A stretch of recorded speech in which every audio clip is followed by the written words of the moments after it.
I'm two for two. Okay, we'll start over. Strike that.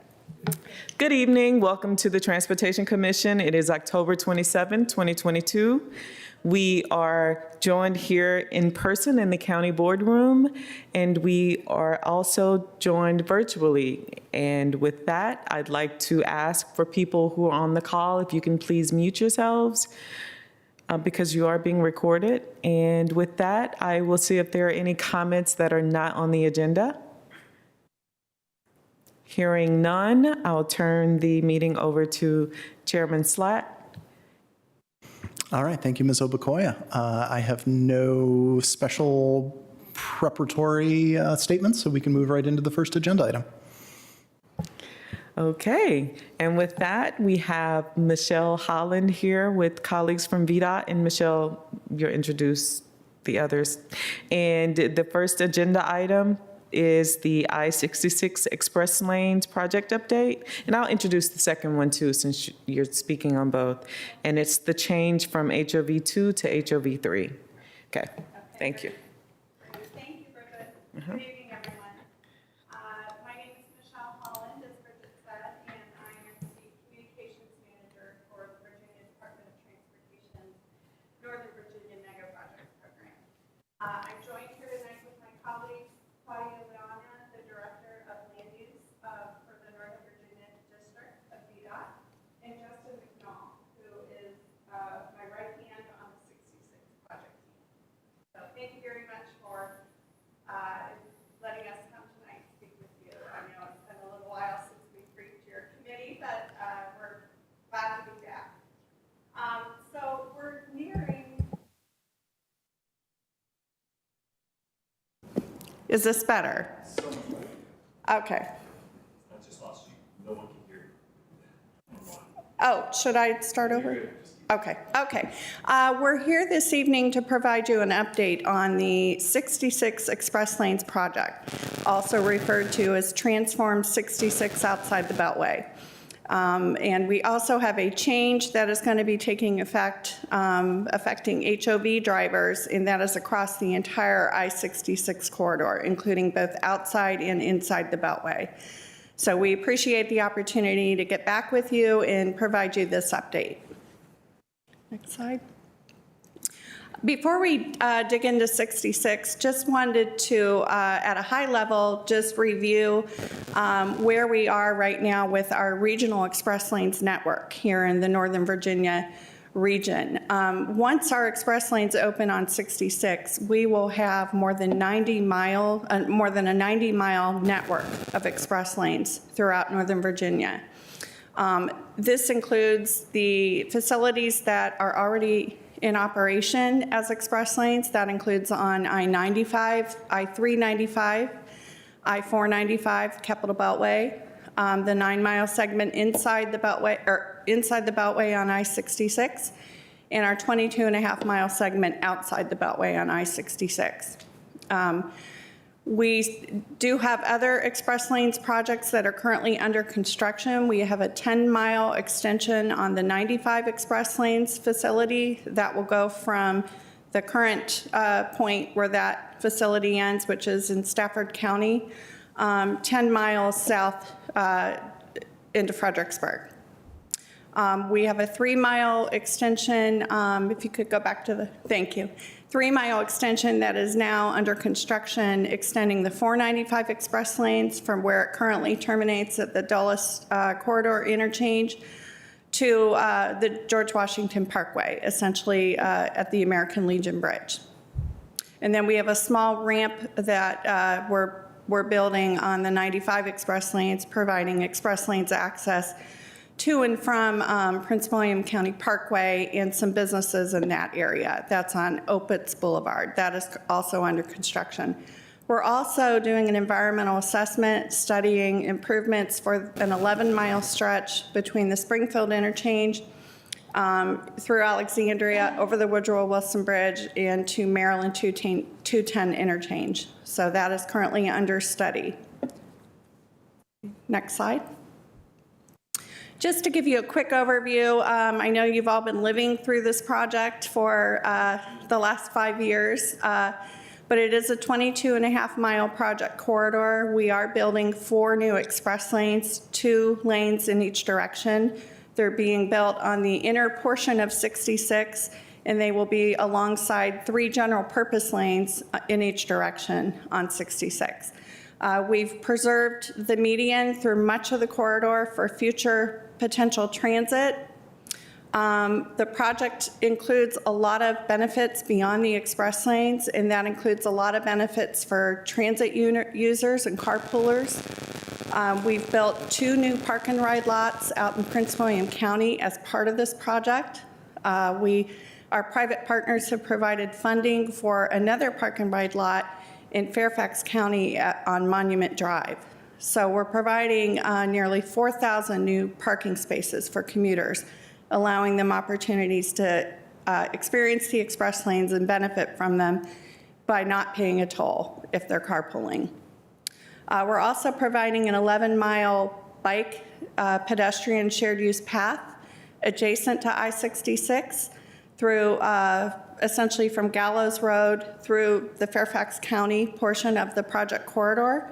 We're providing new pedestrian facilities across all of the bridges that we've rebuilt that cross over 66, as well as some connections that were needed on some of the Fairfax County facilities. So we're very excited about the multimodal benefits that this project provides. We began construction in late 2017. We were very proud to be able to open our first 9 miles, the western segment of the corridor, early. We opened that section in early September. And we're looking to open our 13 miles that remain by the end of the year. We just put out an announcement today through a news release that it could be as early as mid to late November. There will be some construction continuing once the entire corridor of express lanes opens, and we expect that work to continue through the middle of 2023. Next slide.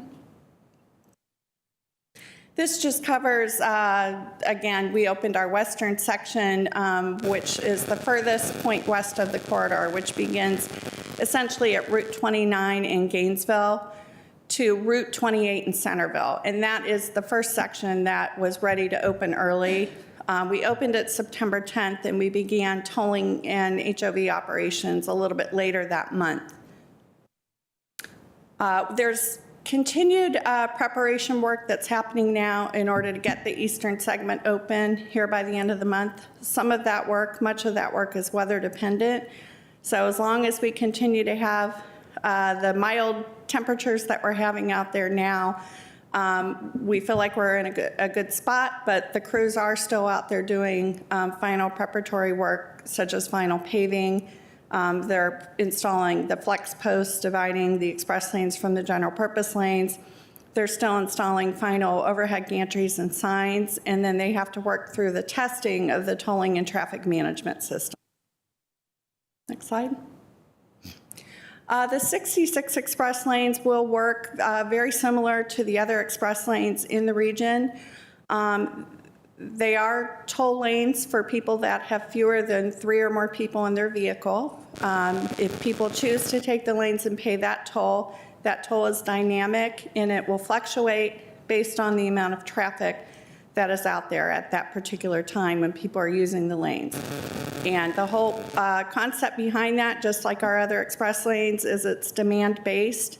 We want to keep that toll price dynamic so that we are managing demand for the lanes so that people that are using the express lanes will get a free flow trip and a more reliable trip. So they're getting something from their money, their toll price. In advance of each entrance point, there will be signage, just like there is with our other express lanes, letting people know what their toll price is at that time if they decide to enter the lanes. Something that's a little bit different on this corridor is that it's going to be priced in segments. I believe we have 3 segments heading eastbound and 4 segments heading westbound. That's similar to how the pricing is on the 95 express lanes. And that's because the corridor is so long that it would be very difficult to give a price if you're entering clear out in Gainesville based on what traffic conditions are 22.5 miles later. So there's 3 different segments. There will be signage with pricing for that next segment so that you will be able to make a decision as to whether you want to stay or leave the express lanes. Toll payment options work just like the other express lanes. People need an Easy Pass. They need an Easy Pass Flex if they want to travel toll-free. So we're out there encouraging people to make sure they're prepared and they have their Easy Pass. Our private partner, Express Mobility Partners, they are the ones that are going to be operating the 66 express lanes outside the Beltway, and they have some other payment methods that are available as well. And that information can be found at their website at ride66express.com, or by calling their toll-free number, which is up here on the slide, or even visiting their customer service center in Manassas. Express Mobility Partners is out there with a marketing campaign, education campaign out there, making sure that people are aware what's happening on 66 now that all this construction is nearing the end, and that they understand where to get on and off the lanes and how to be prepared to use the express lanes. One important change that and really this is one of the main reasons why we're here tonight, is we want to make sure that all of our stakeholders and the traveling public are aware that, as stated at the beginning of this project, we are changing the HOV requirement from 2 people to 3 or more people. And what that means is now that 66 will be essentially express lanes outside the Beltway. Those will operate 24 hours a day, 7 days a week. And then the 9-mile corridor inside will continue to operate as it does today, weekdays only, during peak hours in the peak commute direction. In order to take those lanes toll-free, you must have 3 or more people in your vehicle. So that is a change from what the traditional HOV lanes have been on 66, and it's a change from what people have today inside the Beltway. And as we said, several years ago when we were here before, we were waiting to make that change on this corridor until we had the lanes outside the Beltway open, so that there's one consistent rule for carpoolers across the entire corridor. Why are we doing this? That's a question we're getting from people. Obviously, we want consistency. It's better for the traveling public. It's better for keeping traffic moving more people through the corridor. The HOV3 requirement for toll-free travel is a consistent policy that we have on all of our express lanes here in the Northern Virginia region. So somebody that is carpooling, taking a bus, joining a van pool, they will have seamless connection to all of the express lanes throughout the region if they have 3 or more people. So it's really important that that's consistent. And that's what we mean by the second bullet, just that that's our regional policy. If we can get 3 or more people in vehicles to carpool, obviously that means we're going to have fewer vehicles. And that's always been our goal on these express lanes project, is we want to move more people, not necessarily vehicles. We want to move more people through the corridor and through the region. And this gives us the opportunity to do that. It also helps us to reduce the number of vehicle miles traveled. Folks, again, that are traveling toll-free get that benefit of the faster and more reliable travel that express lanes offers. So it's a good incentive for people to try to carpool. It also helps us with our compliance to the Federal Clean Air Act amendment. And it's consistent with the Transportation Planning Board's policy that they passed in 2010, which is to increase the occupancy requirements of all HOV lanes in the region to HOV3. So that is just kind of a high-level overview of the reasoning behind this. Slide. We did have, decision points backing up this change. In June of 2016, our Commonwealth Transportation Board did pass a resolution approving this change on 66 outside the Beltway from University Boulevard in Gainesville to 495. This change did go through public hearings in May of 2016, and we did provide information and backup to demonstrate that this was a good thing. This was going to help move more people, provide lots of benefits for our region. So that is the backing of that decision. And then in July of 2016, CTB passed another resolution approving the same change inside the Beltway, again, for that regional consistency. And they also approved a change from HOV 2 to 3 on what will continue to be a traditional HOV lane on the small segment that remains on 66 outside the Beltway from Haymarket to where the express lanes start in Gainesville. Slide. In order to raise awareness of this change, VDOT is leading an outreach campaign. We're really focusing on the benefits that the 66 express lanes are going to bring to carpoolers and transit users, but we also want to be very transparent and open that it's also going to change the way you move, and that does affect people that are used to carpooling with 2 people. So we realize it's a change. We're doing everything that we can with the resources that we have to get the information out there so at least people can be prepared for the change.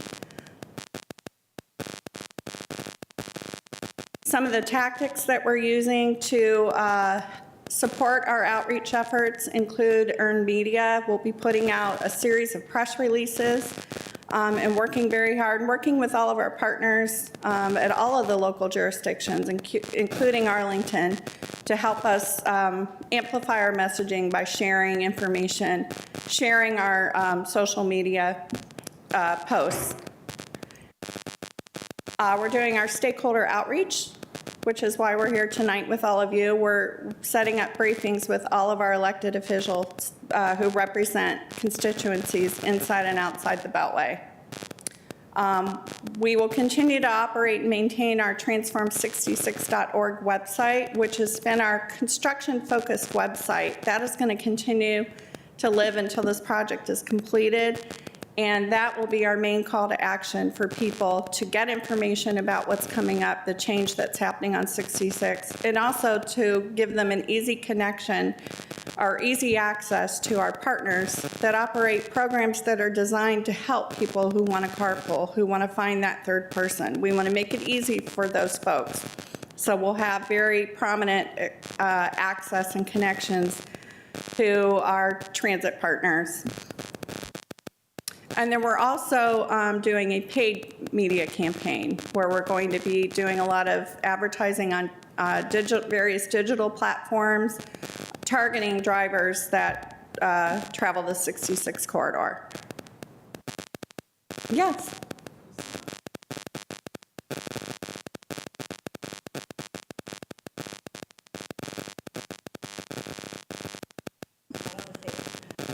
I was going to say, I feel like I hear buzzing. Okay. One thing I do want to point out on this slide is, in addition to the information about the change from HOV 2 to 3, we're also putting in resources for financial incentives to help people form that 3-person carpool. We're working with Commuter Connections, and we're funding incentives for people that change their existing carpool to a 3-person carpool or form a new carpool. And people are eligible to receive up to $366 depending on where their commute takes them on 66. So there's existing financial incentives that Commuter Connections already offers for people inside the Beltway. I think in the range of $130-some, and we've even raised that for people that have to travel even further outside the Beltway.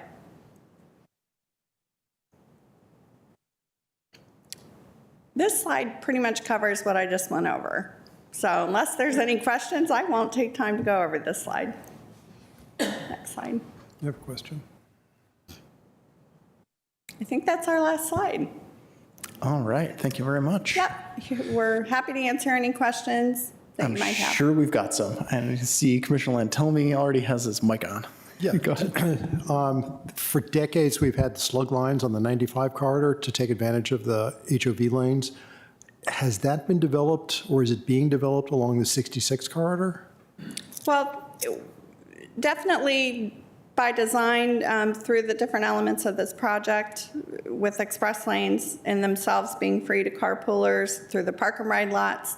Our project's also funding additional bus routes from Prince William County and Fairfax County, taking people from Gainesville, into DC. So we are trying through those mechanisms, trying to create a carpool culture that doesn't currently exist on 66. We're very aware of the success that slugging has had on the 95 corridor, and we would love to see something like that on 66. I know that is not a formalized program, but it works so well, and it has worked for many years. But our goal is, by providing the infrastructure and the tools and the funding and the support, that people will start to carpool more when they see the benefit that it'll provide them.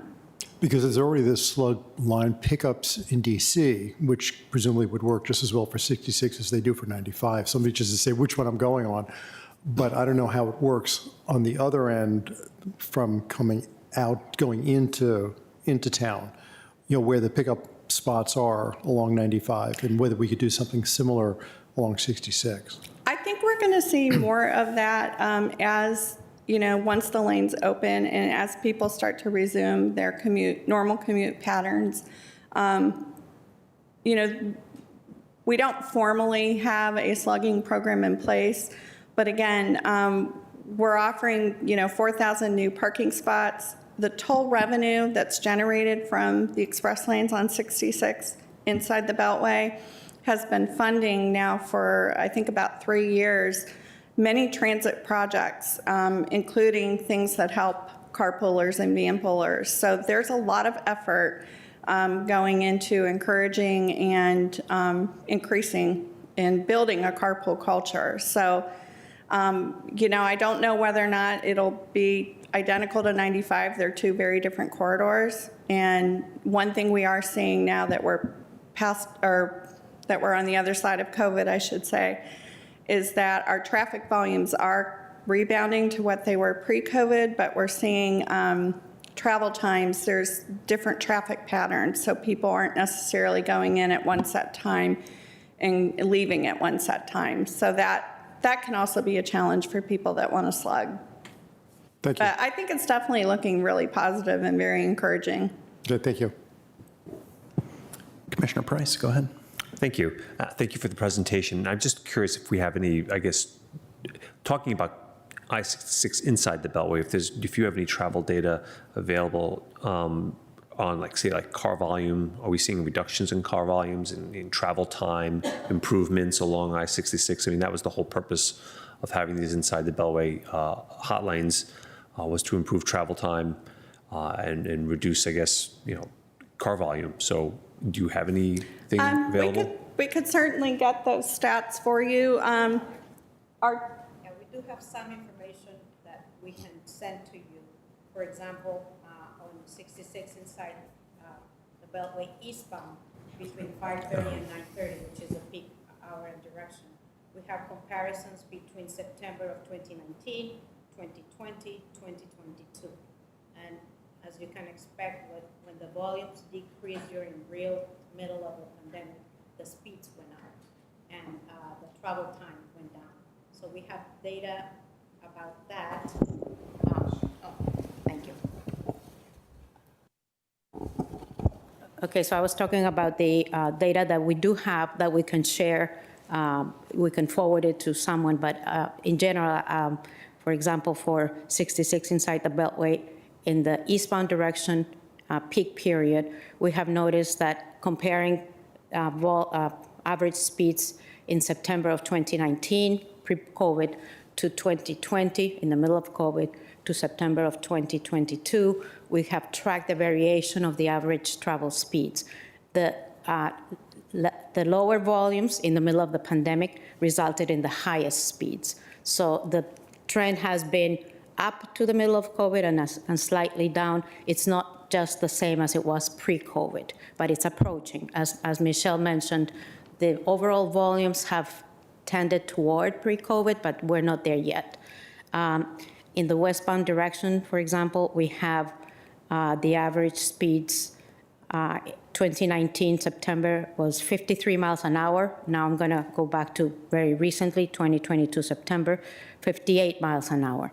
So you can see that if you think of average speeds as inversely proportional to volumes, which they tend to be, you will see that we're approaching, but we're not quite there yet.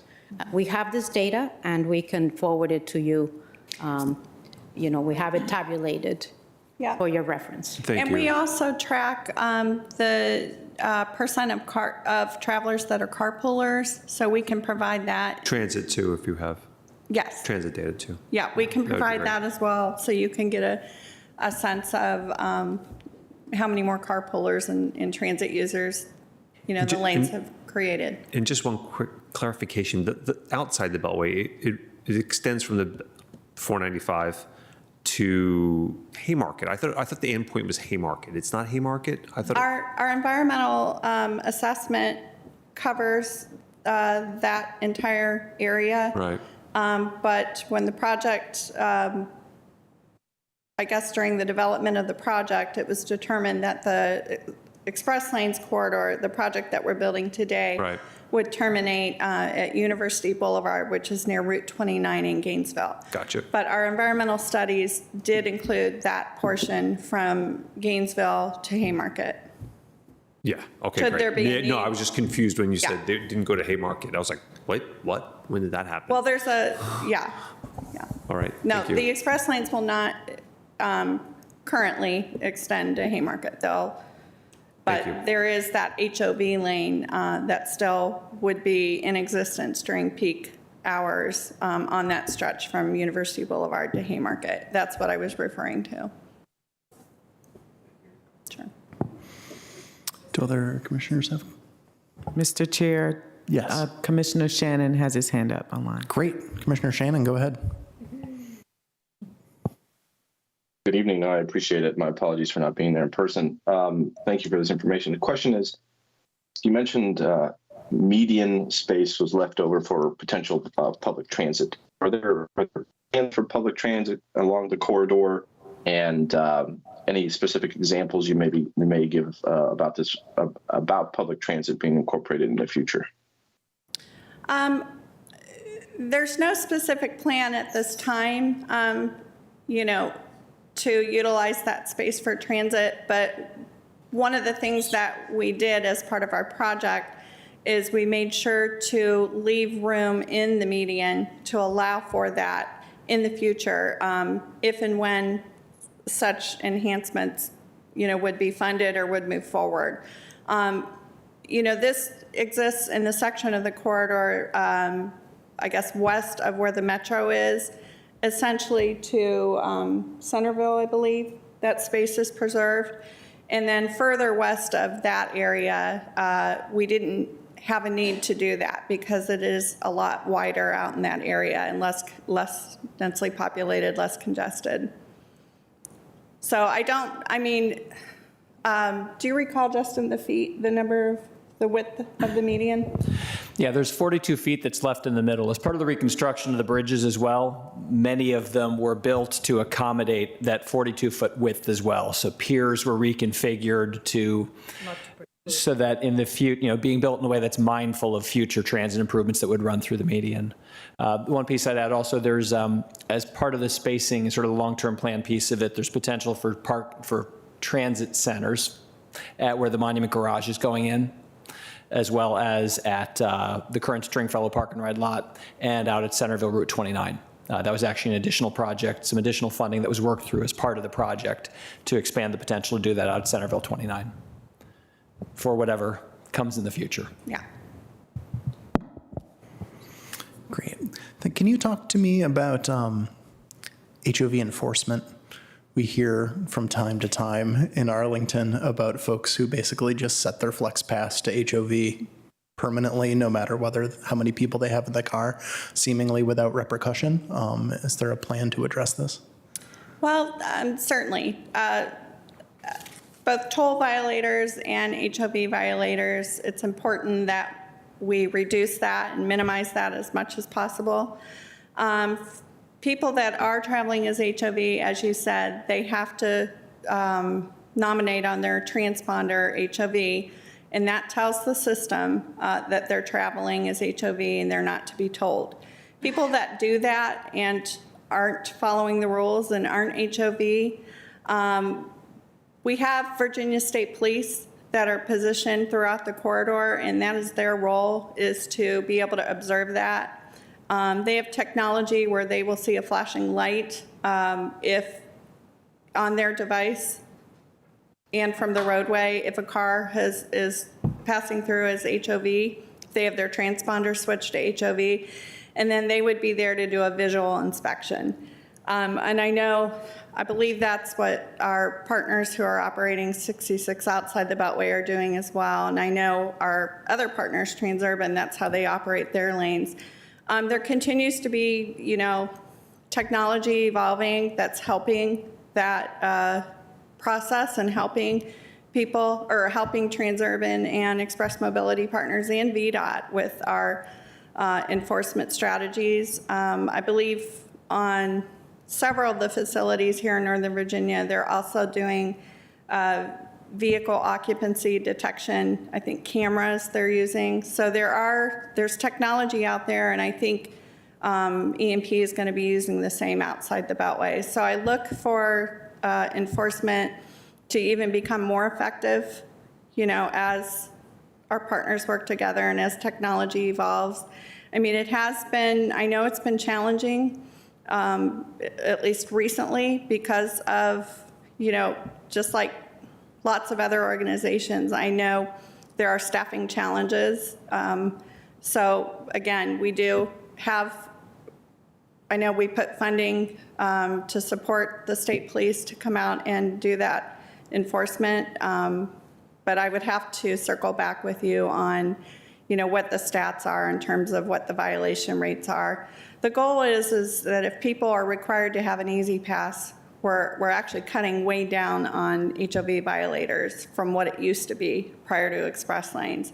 But I realize that is a continuing challenge that we have to deal with.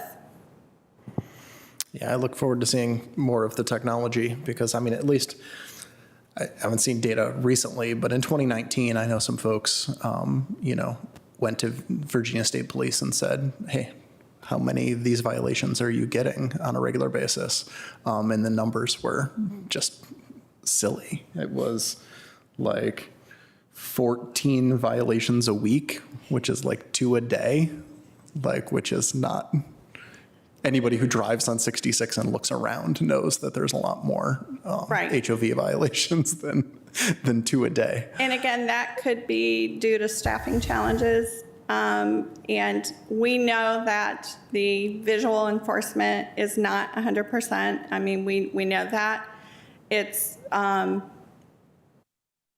the effort that we have in place currently with the knowledge and goal that we're working with private partners on innovative technology to make it better. As I said, I believe Transurban, our partners on 495 and 95 and 395 are doing some vehicle occupancy detection, and I think 66 partners are going to be doing the same. And as we get further along, we can certainly come back and brief you on how those technologies are working and what the violation rates are. That would be great because every violator is stealing time from every person And who space. actually is a carpooler and stealing, Space at on least the road. inside the Beltway, stealing toll money that should be going to transportation improvements in the corridor. So, Yes. Commissioner Lantelmi, back to you. Yeah, I have another question, and this is on the actual tolls themselves. I've noticed a number of times, for example, the Beltway, where it's still 24 hours a day, it's always being charged. Right. Even way off hours when traffic's moving very well on the regular lanes, it's still I thought, reasonably pricey to get onto the toll lanes. It's in dollars. It's, not just cents. Yet every time I've been on 95 northeast of Baltimore, where they have the same setup there, off hours, it's like 60 cents, 50 cents. I've seen that. So there's always been, to me, a great disparity between what the express lanes in Baltimore charge and what our express lanes charge. And this, again, this is only the off hours. During the, I understand the dollar amounts during rush hours. They make sense to me, and I see them going up and down all the time. So that works really well. It's the off hours that I'm just not getting why it's still as expensive as it is. It's almost as though they don't want people to drive on it during the off hours because it wears the road away. They'd rather have people go on the free road. So, being a bit of conspiracist here, but it just, again, the tolling doesn't make sense to me for the off hours. I can't speak to the express lanes in the Baltimore area. I don't know whether their tolling is completely dynamic or if it's based on time of day. There are different ways of doing the tolling. The tolling on the express lanes in Northern Virginia is very much dynamic, and it's based on real-time travel conditions. So, as I mentioned, we do have private partners operating the express lanes in Northern Virginia, and they adjust the tolling algorithm based on accomplishing the goal of keeping traffic moving. There are requirements and criteria that they must meet in terms of keeping traffic moving. The majority of the time, I believe it's between 45 and 55 miles per hour. So the goal is that somebody who chooses to pay the toll will get the free flow ride that they're paying for or that they're carpooling for. And it is a choice. Nobody is forced to take those lanes. You always have a free option in the general purpose lanes. But I hear you. Yeah, thank you for sharing that. Any final questions? I did want to mention that we will be briefing staff, transportation staff here at Arlington County here in the next couple of weeks. Certainly available to brief any of your elected officials on the board if you would need that or want that. And we'll continue to work with your communications staff and your transit partners and TDM partners so that we can continue to reinforce our message and get information out to make sure everybody's aware. Gotcha. I see one more question online from Commissioner Locker. First, I wanted to thank you very much for the presentation. This was very informative, and I definitely encourage continued outreach. This is going to be a change, and so just want to make sure that we're not catching people by surprise. My question is in regard, you had mentioned kind of the local lanes and the option for traffic to go through local traffic like lanes. In Arlington, that is actually not, that's not an option. We would be going through, if you're running along the Arlington portion of 66, you're running along Lee Highway, you're running along Washington Boulevard, which are, if it's my understanding, sections are part of VDOT. I'm wondering, is there consideration on improvements to those local sections, especially in regards to safety and just kind of traffic control as traffic is moving through Arlington? Well, I appreciate you bringing up, those questions and concerns. I do want to reiterate that the benefit of express lanes throughout the entire 66 corridor is that it's going to help 66 to run better, to be less congested. It's going to benefit both people choosing to be on express as well as people continuing to use the regular general purpose lanes. It's going to encourage people to stay on 66 rather than diverting to local roads. So we're expecting that it's going to be better for people living and traveling on the local roads, because 66 is going to operate better. With any opening of a new facility, there's a ramp-up period, and the ramp-up period for express lanes can range anywhere from a couple of months up to 2 to 3 years. It takes a while for people to get used to, the system, the tolling, to start to develop their choices and patterns. All I can say is we will, we're continuing to monitor it. Once it opens, we're going to continue to closely monitor any potential impacts on local roads. And if there needs to be adjustments to intersections or traffic signals, then we work with our Northern Virginia district and our local partners to see, what modifications might be needed. Is there anything else, Claudia, that I might have missed? Just wanted to mention that, as you probably know, because your staff works with the Commuter Choice Program, some of the funding that comes from toll revenues goes to projects. And I, just looking at the 2023-24 program, I see that, for example, there's one in Arlington, the Boston Metro Rail West entrance, 4.5 million is the request. So I think what I'm trying to say is that some of those funds are used for specific applications by the localities. Of course, there are rules to what goes into how those projects are selected, but they are going not necessarily to only transit, but other uses such as applications that the localities think are worthy of those funds. Like safety and operational improvements? Yeah, as well as park and rides. Yeah. And bus service. Yeah, my recollection is Arlington also got some ITS money for Washington Boulevard and Langston Boulevard out of 66 Commuter Choice, for just that reason. Like, let's make the local alternatives move better with toll money. Outside I-66, toll money does go into Commuter Choice, some portion of it too, right? Is that correct or no?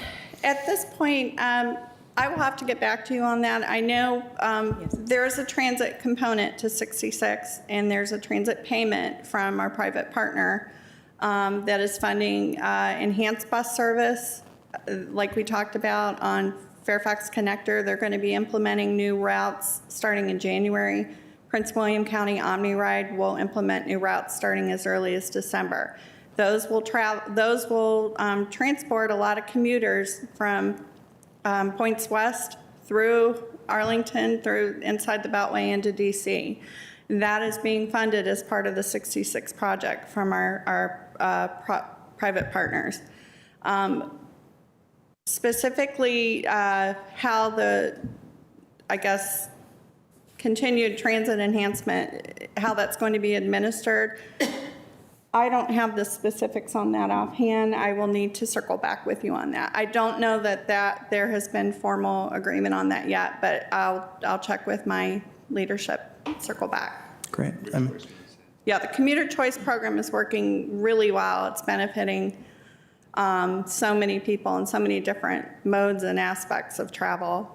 Mr. Roisman, I feel like you're going to swoop in with the answer to my question.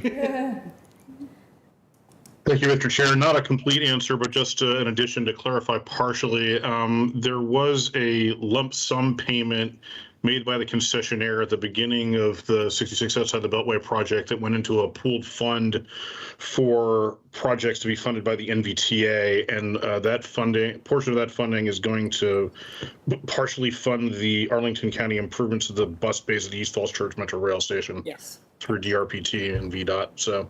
Thank you. Those are the concession projects. There were $500 million put toward that, and that's great. Thank you for bringing that up. Appreciate that. Commissioner Lynn, tell me. Yeah, one final tolling question, and this is more of a technological one. It is difficult to figure out how much you would have to pay, because now we have a network of toll facilities. If you went using like 2 or 3 of them, you can't know from the beginning how much you're going to pay to get to where you want to go. It would be really great if it could be worked on, and this is all the toll facilities in the country got together using this dynamic tolling, that if you plug in your destination, in Waze or Apple Maps or Google Maps, and it gives you the routing, and the routing is through these. It would also show what the toll is at that time. So you could make decisions as you go along, whether to stay or go, but it could be real time, the toll right there on your screen. Theoretically, I think that should be able to be done if everything just talked to each other. Yeah. I think the technology theoretically is pretty much there already. I don't know if anybody's thought of this or is working on it, but it would be, I think, a real boon to encouraging people to use these facilities if they had some more certainty before they get on it as to how much it's going to be. That's and great what time input. it would take. Yeah, and we do have a tolling app. VDOT has a tolling app for inside the Beltway that we launched back in 2017 when we Right, opened. but this is way beyond that. It has to be But so you could get something them for all the various interrelated. facilities, yes, Get them all, absolutely. because we have a network now. Right. And it really needs to be treated as a network rather than a series of individual toll facilities. Right, yes. All right, going once, going twice. Mr. Maratovic. More questions.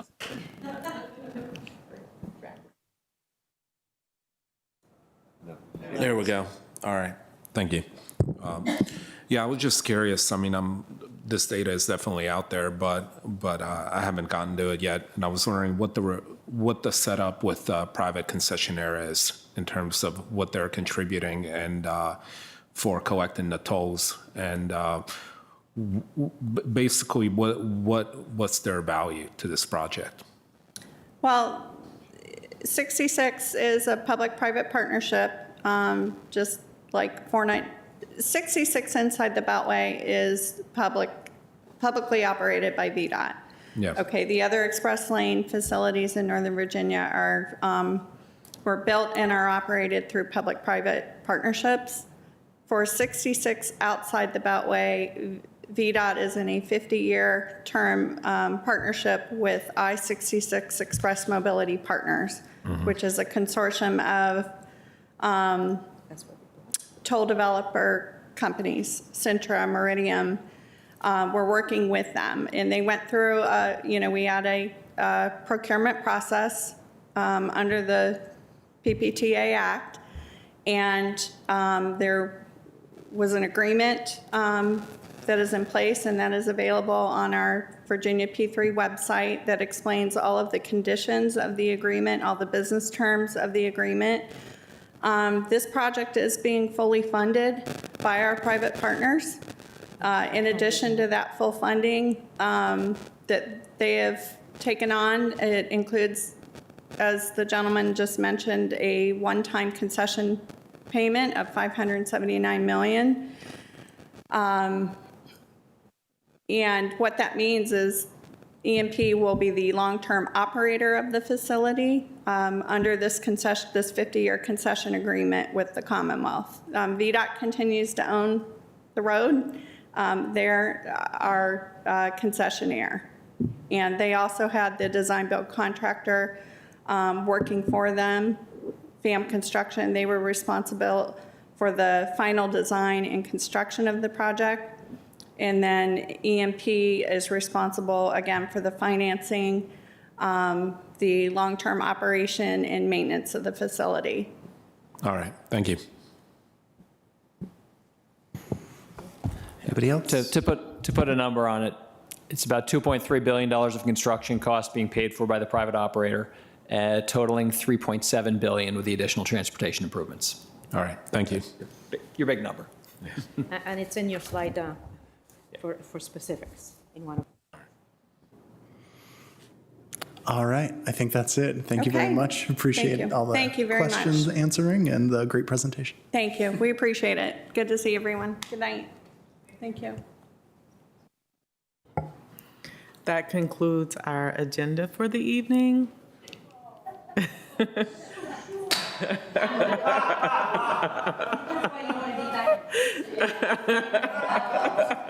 They're usually too smart to actually leave the gavel sitting out here.